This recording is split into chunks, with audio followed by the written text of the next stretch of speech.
Hello, welcome to Tough Talks with Damon. My special guest today is Gary Paul Wright, activist, educator, outreach coordinator, leader, and individual whose efforts to help our community are outstanding. So I cannot wait to talk with you and hear more about the history. How you doing? I'm okay. How you feeling being in the tub? A little weird. It is a little weird. A little weird. This experience, I don't think people realize that, this is not your typical interview situation. It's not, okay? It's not.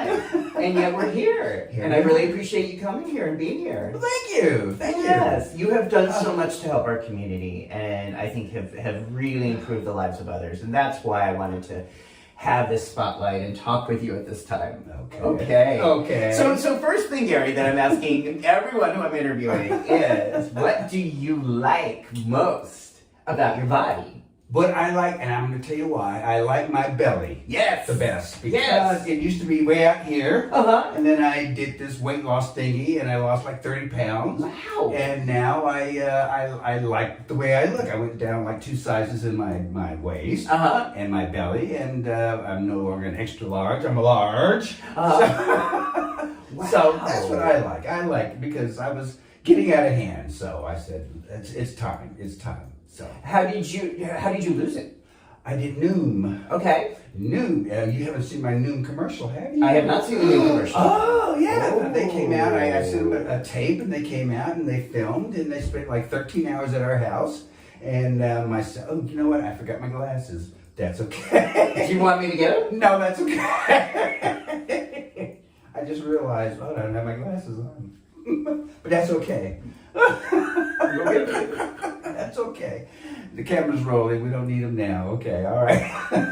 So if I start staring off, it's just because I can't see a guy. I understand. Okay, all right. So anyway, so we did the Noom thing, and it's been showing around. I got one little flat fee, but I'm getting people from Texas calling me. I'm from you're from raised in Texas. Dallas, correct? That's yes. correct. Very Well, I good. do a little homework on this. And then I lived in California for a while, and in New York, and now in New Jersey. And so I'm a little Puerto Rico. Yeah. You lived in Puerto Rico? No. It's been seen in Puerto Rico. Oh, the commercial? And it's been seen in England, where Peter's from, my husband's from. So I'm international now. Wow. Okay. Still poor, but international. Okay. Well, let's go back. So you were born in Dallas. You were Yes. raised in Dallas. Yes. And what was it like to grow up? Did you know you were gay, or did you know you were different, or what was that experience? Well, I always knew I was different. Yes. And I even think people in my neighborhood, I was brought up in a new Negro area in Dallas called Hamilton Park. And so it was a fresh new start for a lot of families, Negro families. Was it new construction? Yeah, Or, it was a whole new development, and we're talking 1953. So I actually moved into the house right before my first birthday. Okay. So it was a new neighborhood, and it's grown up, and it's had its pains and with growing pains and stuff like that. But it was great. I enjoyed, and I went to the Catholic school, so I went to the white school. What was that like? It was okay. My mother decided that we were going to be Catholic. So, because she was raised Baptist, and so it just turned out okay. So I went to that school for 8 years, Catholic school for 8 years. So you were living primarily in a black neighborhood, but going primarily to a white school. Yes. That really means right off the bat you have to navigate different spaces. Oh, tell me about it, okay? So what was that? Well, it was when you're in the school, you try to fit in, but you try to stay, what you are, true to yourself. And then, like, when you come home, people go, oh, you go to the white school, you try to put on airs and things like that. It's like, no, I just learned differently from you guys, and, but, in the summer times, everybody was everybody, so it was fun, so. And then the one year I did go to the local high school, Hamilton Park High. It was the very last year of Hamilton Park High, because it was K through 12. And it had too many people now, so they changed it to a learning center for younger people. And I had to go to another white school. Anyhow, but the 1 year I went to Hamilton Park High School was the best year of my life. I swear to God, it was just wonderful. You didn't have to get up and go to work and put on go to school, put on a uniform. You just roll out of bed and everybody looked just like you, and it was just great. We had a lot of fun. Wow. How were you treated in the 1950s at a primarily Catholic white school? What was that? For the most part, it was all right. For the most part, there was a little racism every now and then. You know how school kids can get. And I was the colored guy. Right. I was in Texas in the 50s. Right. Yeah. Well, 50s, 60s. So yeah. So basically the 60s. But I was class president for 6 years, things like that. So, I think we had to excel just a little bit, because we were the colored family or the Negro family. But, and I was an altar boy and I was, so angelic, Did you feel more pressure to perform or to? No. It was just natural. It just gave me a better chance to just be who I was. So, it was great. I don't feel bad about it at all. I'm not mad at my mother, or my father. But so it was great. Wow. And then at what age did you start to realize you might be gay or have feelings for men, or that you may be different from all of these communities? Oh, day one. No. Yeah. No. Actually, it wasn't until, I guess, I always knew I was a little different, and my family knew I was a little different. My brother's one of whom I do speak to, one who I don't speak to now. I was a little, punk sissy of the family, you know what I mean? But I was also smart, so I just used everything to my advantage, basically. But it was, I didn't have any and I think in our neighborhood, all the kids know who was who. You know what I mean? Kids do know. We know at an early age. So I knew it early. Did anyone mock you or give you a hard time? Not really. But I lost my virginity at age 13. I was the paper boy. And making deliveries. Couldn't resist. Sorry about that. So to speak. What was that? I mean, would you consider that in retrospect to be a good experience for you? I don't know. I know it wasn't a bad experience, although I can tell you, when you first do it, it hurts a little bit. But I don't know. It just kind of gave me ammunition. The guy that I lost my virginity to is still alive. He's still living in Dallas, and I've seen him at reunions and things like that. So, but I've never outed him or anything like that. How much older was he? Let's see. He was a teenager. I was about 13, so he was 16, 17, maybe 17. 17. Okay. Yeah, but a local guy. So, and when you talk to people when you're grown, you find out you weren't the only one. So, so I was like, okay, I wasn't alone, was I? So there's a few people that are out. Since for my neighborhood, but not a whole lot. Mm-hmm. Not a whole lot. When I went to a couple of years ago, they had the 50th anniversary of 1969, the last graduating class. So they had all the classes come together and had one big celebration. And I took Peter down, and I believe we were probably the only openly gay couple there. You know what I mean? So. Yeah, openly gay and interracial because he's white and he's from England. Wow. But everybody treated us fabulously. I mean, it was just even now there's a Facebook page with some of us, like a legacy page, and it's just people are thrilled that I'm, turned out not thrilled that I turned out the way I am, but the way I turned out. Everybody's like, oh, I got it. Not a surprise. You were like that in school, and not a surprise. So. Well, it sounds like, as I know for many leaders, you were kind of you were inside but outside of these groups. You were inside the neighborhood, but kind of an outsider. You were insider at school, but you were an outsider. You've always sort of been on the margins of what the mainstream groups are doing. Do you think that's been an advantage to you? Oh yeah. Same way. Oh yeah, because you can't, it's not because you're not pigeonholed. You know what I mean? You can express yourself in many ways. And I think being gay sometimes is an advantage, I mean, we have access to a lot more, I think, than straight people. Yeah. I think we get invited to more parties, we have better senses of humor. Although all you straight folks out there, I'm not putting you down, okay? I'm just to play with ducks in the bathtub and take a bath. With sailor hats and take baths. Oh, you were Cher. I was trying to find Cher for you earlier. I knew she was around there somewhere. There's Cher Tucky. She's beautiful. wonderful. Yeah. Okay. So we get to do it, right. So I think sometimes we're outsiders. We see things in a different way that often leads us to realize it's okay to do things Yeah, I mean, our own way. yeah, and I think that's what happened with, when I was growing up and becoming an adult. I mean, I went to Los Angeles to be an actor. Yes. And as you can see, that didn't kind of work out. Have you seen the Gary Paul Wright show? No. Okay. Waiting for my Netflix special. Yeah, okay. Yeah, right. Anyway, but I enjoyed it. I lived out there for 11 years. And I enjoyed it, but it was like, it's not going to happen. So, and everybody's just the same out here. So I said, well, you know what? Let me go to New York. Why not? So in 86, 85, and I was doing a little theater, in Los Angeles. But I said, no, let's go for a big time, so let's go to New York. So I moved to New York, and my parents were like, oh, God, bye, we'll see you later, okay? So I did, and, I worked in the advertising business for a while because that's what I did in LA to support myself. And, did a couple of little plays, but it wasn't going anywhere, so it was like, okay, fine. But I'm here, I'm in New York, and I love it, and, what the hell, I'll just stay.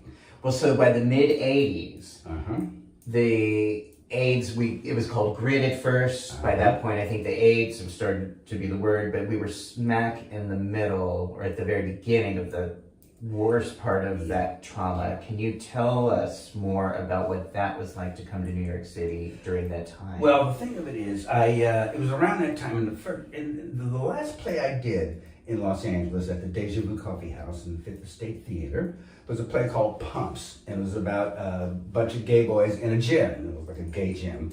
And everybody was all pumped up. And I played, I wasn't one of the pumped up guys, okay? I was just one of the guys who worked at the gym. But anyway, it was about the coming of HIV. And so a couple of people in the show, got HIV or AIDS. We were still calling it just AIDS then.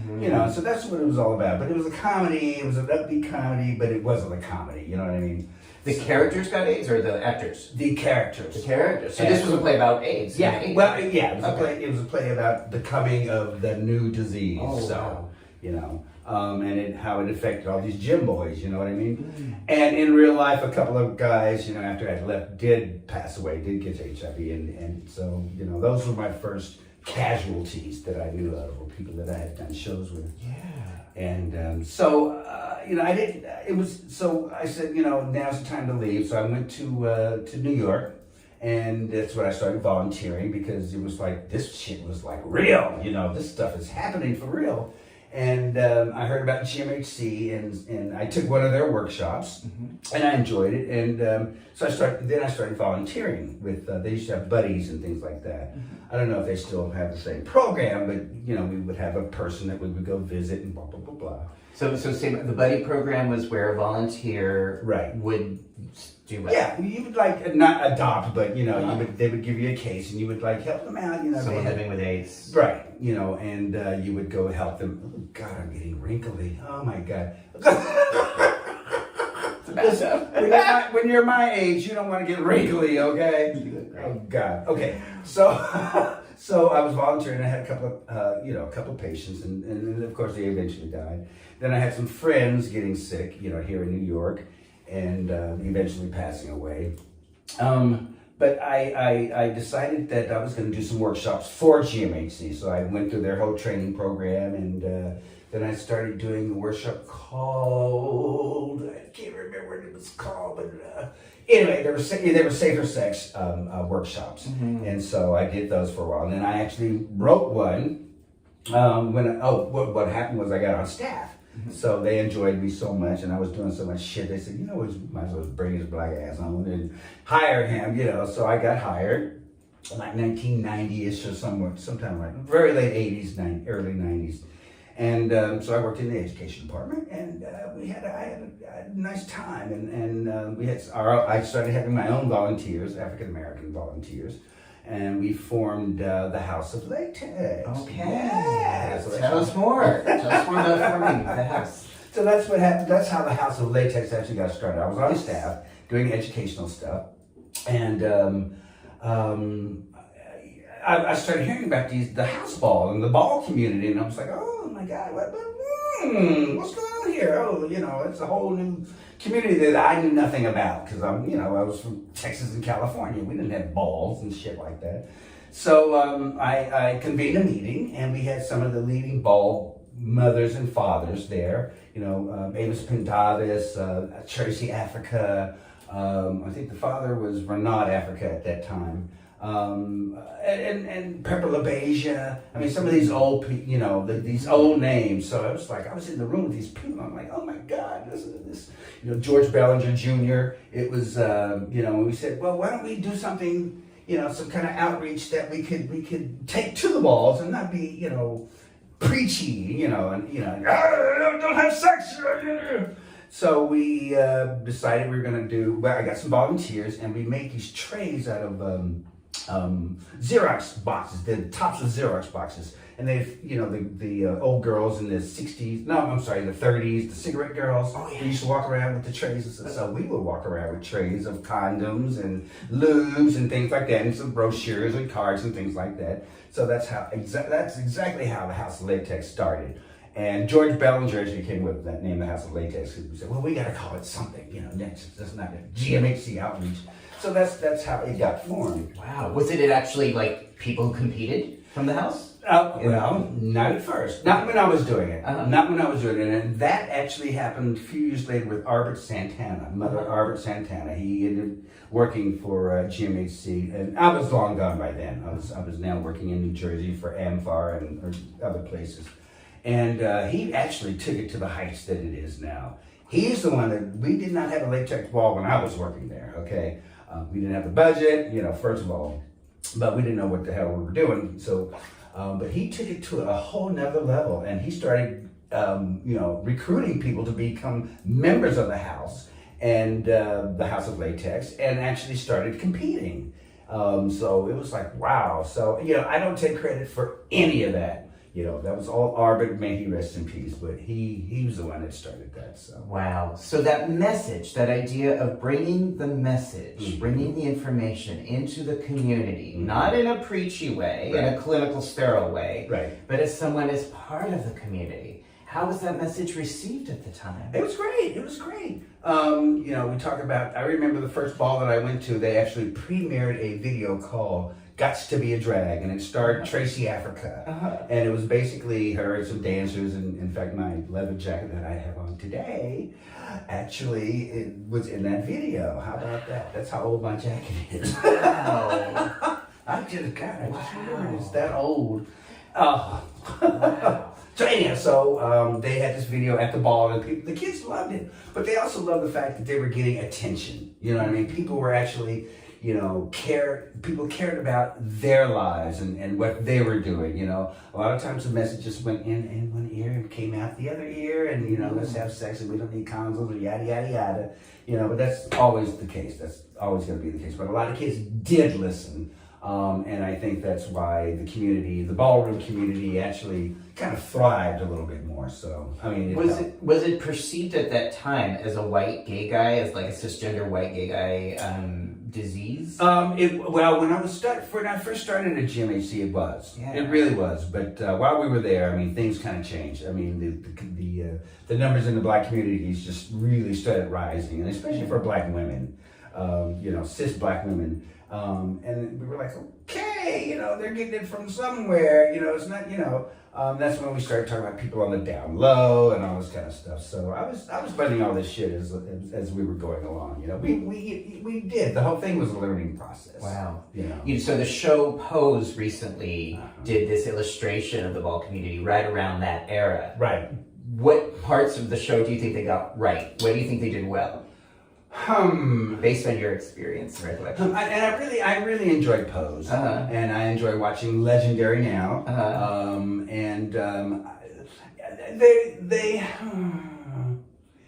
I think they concentrated too much on the trans and the drag aspect. Okay, I mean they were kind of stereotypical, actually. You know, the house mother was a woman, you know, and when in real life, you know, a house mother could be a guy, a cisgender guy, or, you know, somebody even in drag, but, you know, a guy could be a house mother, and a girl could be, a woman could be a house father, you know what I mean? So little things like that was kind of, but, you know, the general public probably don't know that, and they're not, it's not going to matter to them. Yeah, I didn't know that. Yeah, so. Yeah. So, but most of the stuff they got right. A lot of the stuff that they got right. You know? Okay. And then Pose, when Billy Porter died, it was like, see, they did right.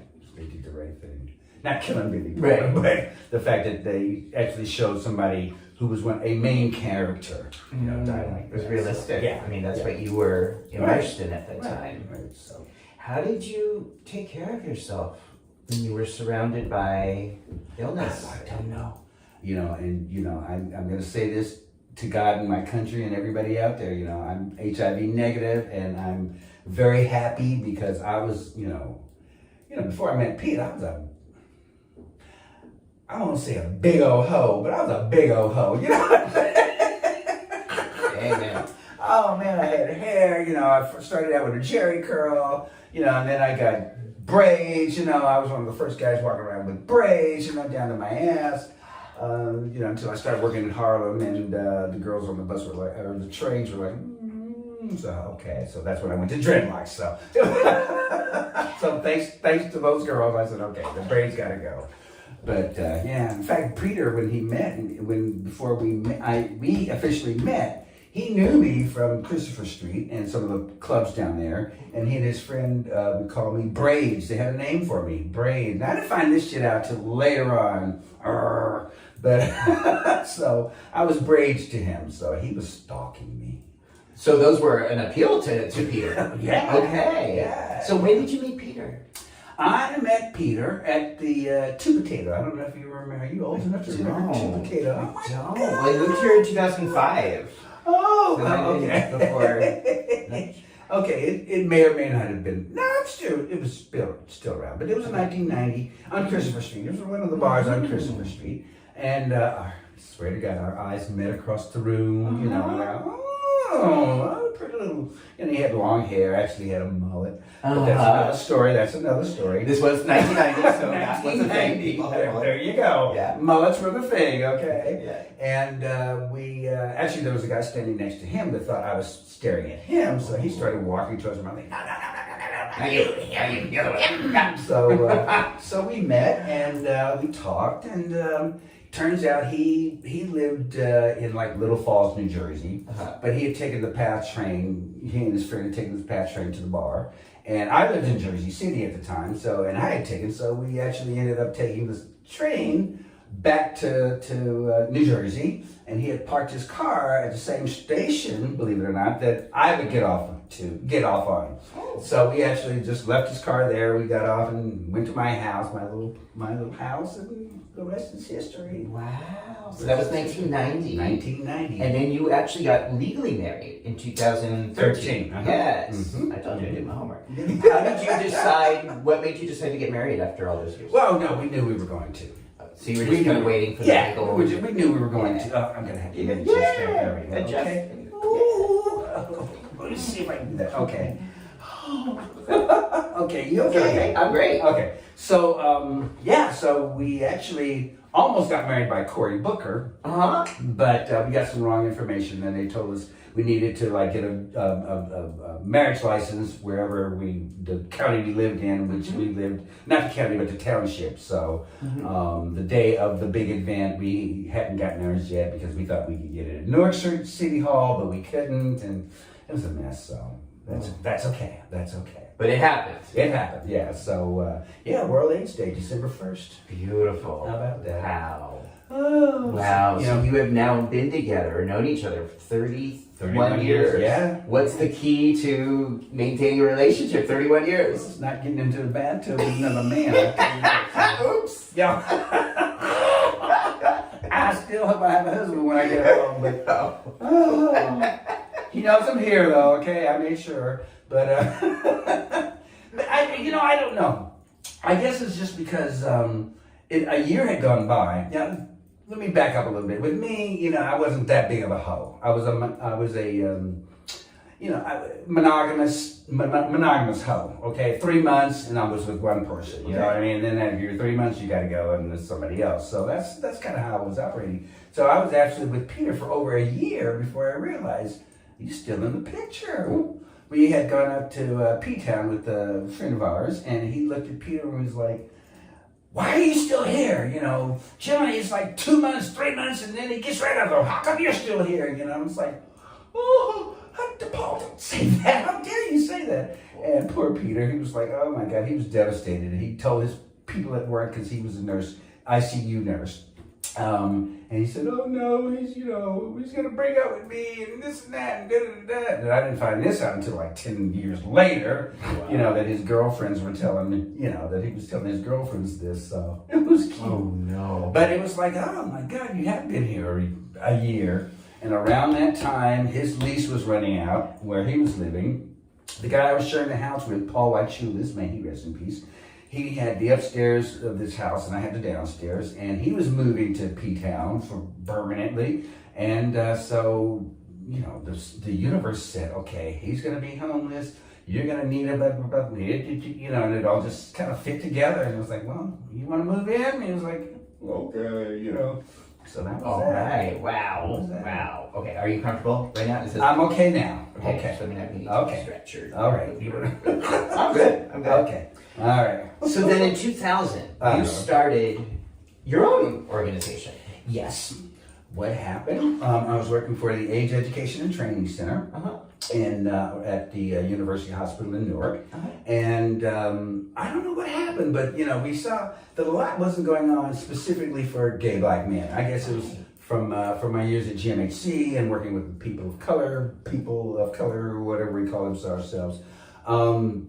So it just seemed to be lacking. Now there were some agencies already in New York, in Newark, and in New Jersey, so I don't want to put anybody down. You know, the Hyacinth Foundation and a couple of other people were around, so I don't want to say that they weren't doing anything, but there was nothing specific for people that looked like me and who acted like me, and who slept with people like me. So we decided, my husband and my like 6 friends, we had a meeting at my house and said, you know what, we can actually do this. We can start our own agency. We didn't know how to do it or what needed to be done, but we said, we got to at least try, you know what I mean? Yeah. So there were like 8 of us who I call our founding fathers. And so we had a good time. We had a lot of meetings, and then the state found out about us. I'm not sure how they did, but they did. And they said, look, if you guys get it together, you get your 501c3, maybe we'll throw some funds your way, you know, specifically for outreach to gay black men. And so we did, and they did. It took us about a year and a half, almost 2 years. And they said, okay, we're going to fund you. And I was like, so what was, I can't remember the name right now. My agency? The agency. The African American Office of Gay Concerns. Okay. AAOGC. Okay. Yes. And when you started, again, not putting anyone down, but what was the need that you wanted to fill? What was the intention that you wanted to have when you started in the living room? It's kind of like, you know, with the ballroom community. We wanted our community to know that there were people specifically working for their well-being. Okay, you know, it's not like that. You know, we didn't want to, you know, not deal with white folks or anything like that. But we figured there were a lot of agencies and a lot of money going towards that, and nothing specifically going towards what we wanted to do. So you know. Were any other agencies going into the ball community or going specifically to empowering Black Day spaces, trying to help people? At that point, no. Wow. So you were seeing that there was this need, and you had experience and history with this. Right. And you were like, let's do this. Yes, and we love that. So, yeah. Again, so I love that, because one of the things that I really value about leaders, and sometimes when we're outsiders, whether we chose that or not, is to be able to see things differently and say, okay, there's not this is not happening. If no one's going to do it, I'm going to do it. And I think that's exactly what I'm and that's a lot of times when you go to meetings and stuff, and people want to express these ideas, and we're like, be careful, because once you put it out there, guess who's going to have to do it? You know what I mean? Yeah. So you took that. You took that initiative, and then the state started funding it. So what happened? Like how did that unfold after that? Well, I mean, for a while we were,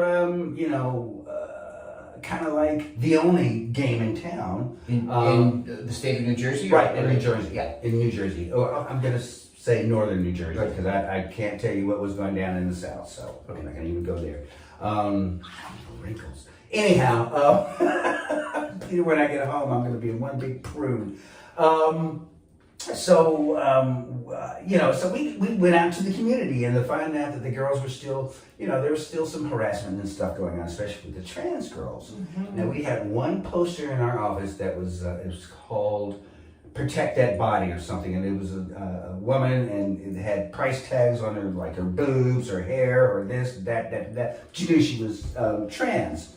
And so we had that up in our office, and all of a sudden these young people were like, "Oh, that is so cool!" So soon they started coming in, going into our bathrooms and changing into their Daisy Dukes and their blonde wigs, and then they'd come out and go terrorize downtown Newark. I loved it, and then they'd come back and change into their boy outfits and go home. You know what I mean? Yeah. So that was our first signal that okie dokie, there's something going on here. Okie dokie. The bad thing about what was going on then was when you had trans women, all the statistics would go to MSM, men who have sex with men. Okay, so there were no trans, information on trans at all when we first, started doing this. So we finally said to the state, we can't have trans women in these groups because they're not specifically for trans women. They need their own group. Okay, they need their own, curriculums. They need their own everything, and we're not the ones to create it. We can help create it, but we're not the ones to do it. So that whole thing is nothing without us. It's for us, but if we're not at the table, we're on the menu. Right. So the state said, well, okay, all right, okay, you think so, and thank God. So they started giving us money that we could do specifically for our trans community. And that's how TGIF, Thank Goodness I'm Fabulous, came about. I love that. And so with their help, with the state's help, we actually, we put on a program every year called Mascara. I'll tell you about that in a second. But Mascara, we've done it, our one-day seminar, or not seminar, one-day, it's a symposium. Let's call it a symposium. And we just had one in November. And we do it on Trans Day of Remembrance, the International Trans Day of Remembrance, as often as we can because it's on November 20th, so we try to respect that. But the reason we called it Mascara, because the first time we did it actually, we called it the St. Valentine's Day Mascara. It was on Valentine's Day. So you've heard of the St. Valentine's Day Massacre. Right. So what we said, we were going to have the St. Valentine's Day Mascara.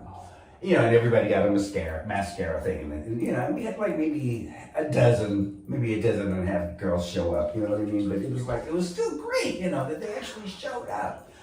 So the next year we said, okay, well, we're going to do it not on February 14th, but we're going to do it on Trans Day of Remembrance. But we still like mascara, so that's how Mascara 2 was born.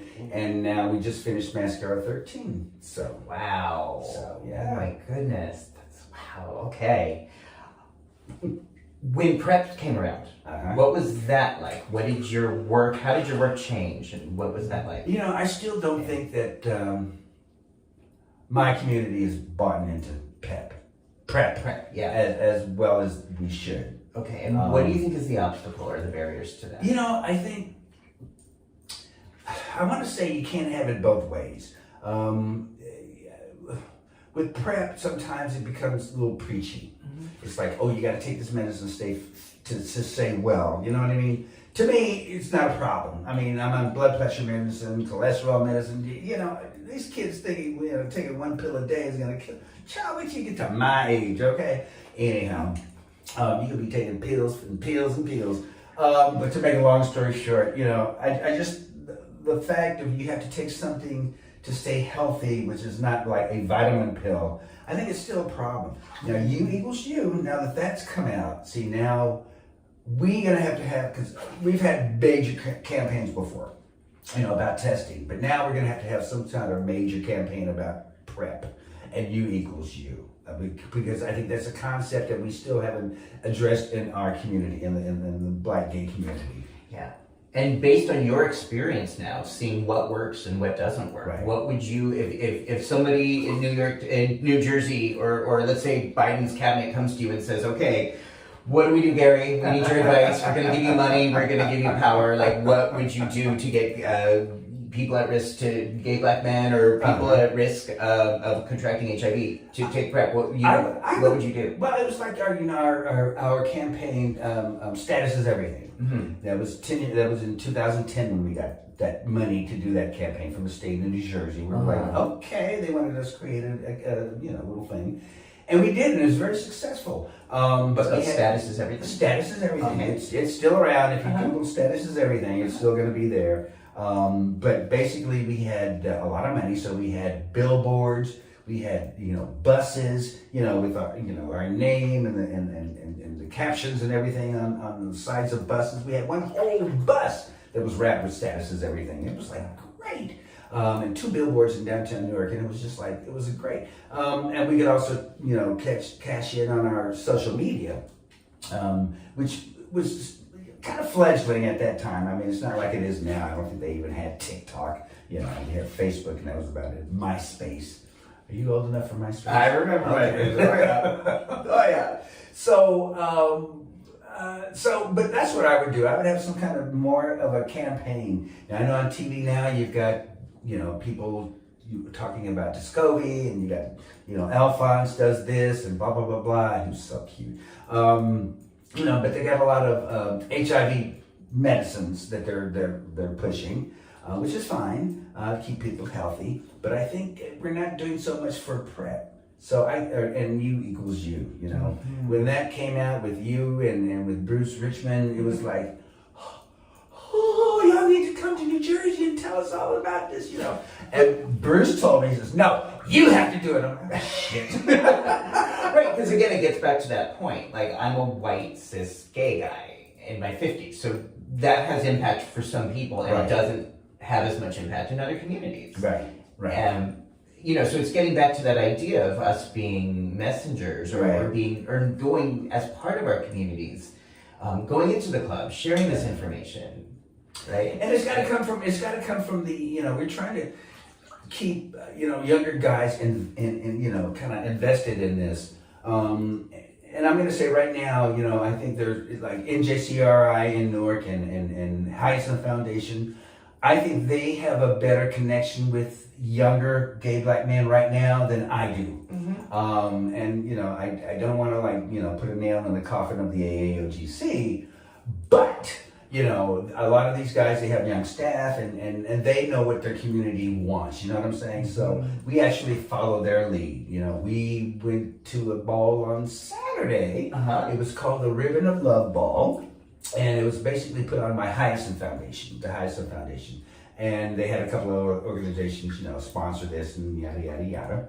But they're the ones that are going to grab, they're going to grab those children more than I'm going to grab them, But having said that, I think there are older Black gay men, and straight men too, down low, whatever, who need a new lesson. We need to revisit them, okay? Because I think they're being ignored right now, and you're finding out that people are, they're condom fatigue, they're pill fatigue, they're, so they're putting themselves at risk.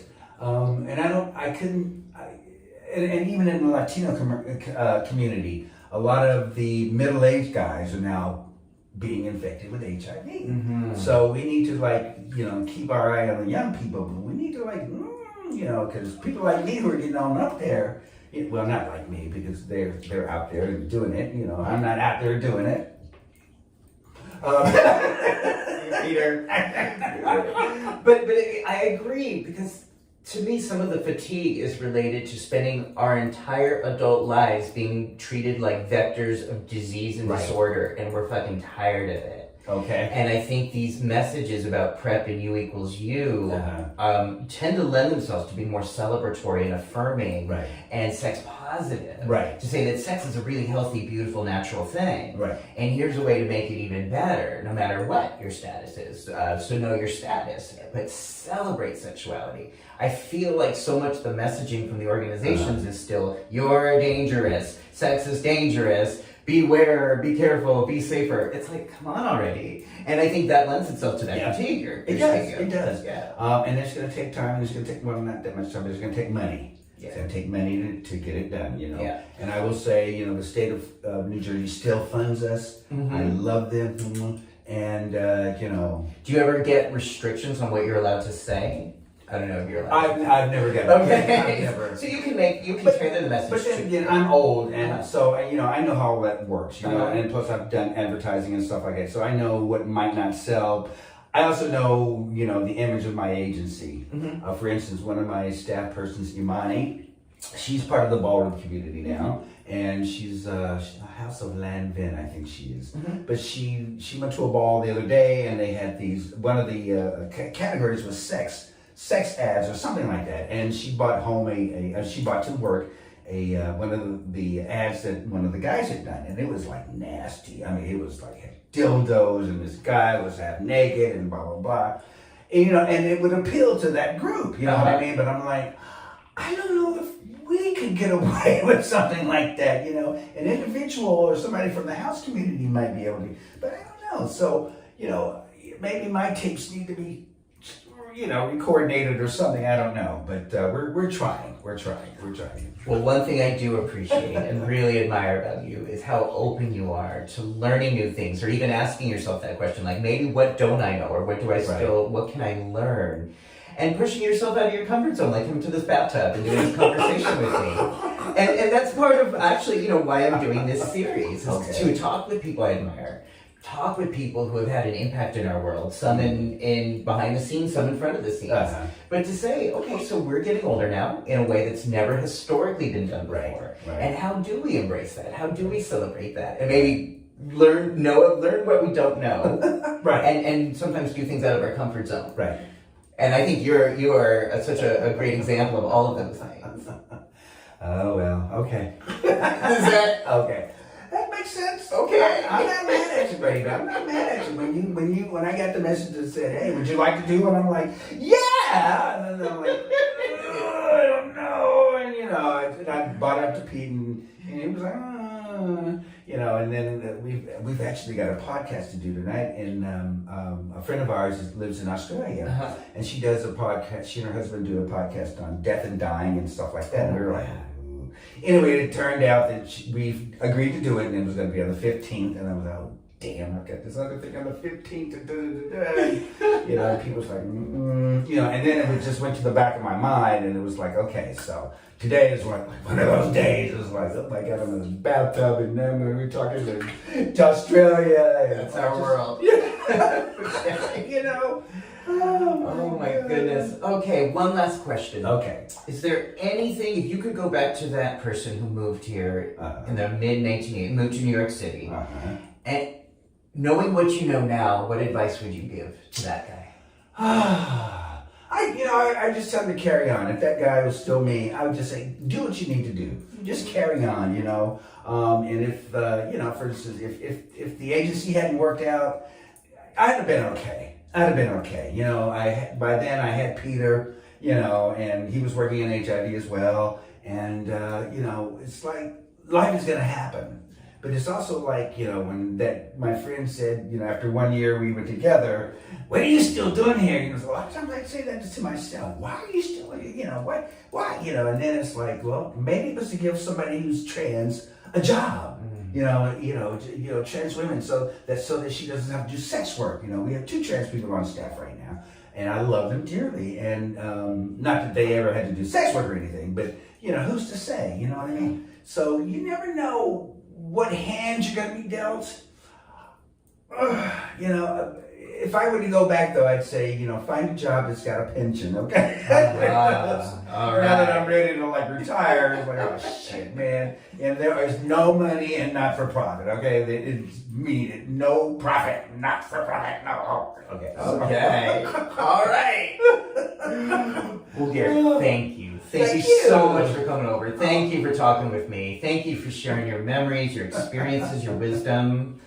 And I love that. Let's just keep this conversation going. I'm like, it went so fast, I feel like there's a million more things I can ask you. So I'm just going to say, please, at some point, think about coming back to the tub and we will cover more ground. Okie dokie. Okay? Okay. All Thank right. you so much. Okay. Thank you. If people want to follow your work or learn more about your organization, how can they do that? Well, we have a website that needs to be revamped. It's www.aaogc.org. It'll be right below there. And we also have several Facebook pages. So we're AAOGC Newark. We're the African American Office of Gay Concerns. So just Gary Paul Wright. Just follow me. But Great. we're out there. So. All right. Okay. So follow Gary. Continue to learn from his amazing experiences. I know I learn from you. I get inspired by you. But you're doing great work. So we're in this together. I love that. To me, it's just like we're energies together. Okay. Kind of creating these spaces to have these dialogues in this very strange time. Well, I guess it's always been a strange time, but I mean, especially now. So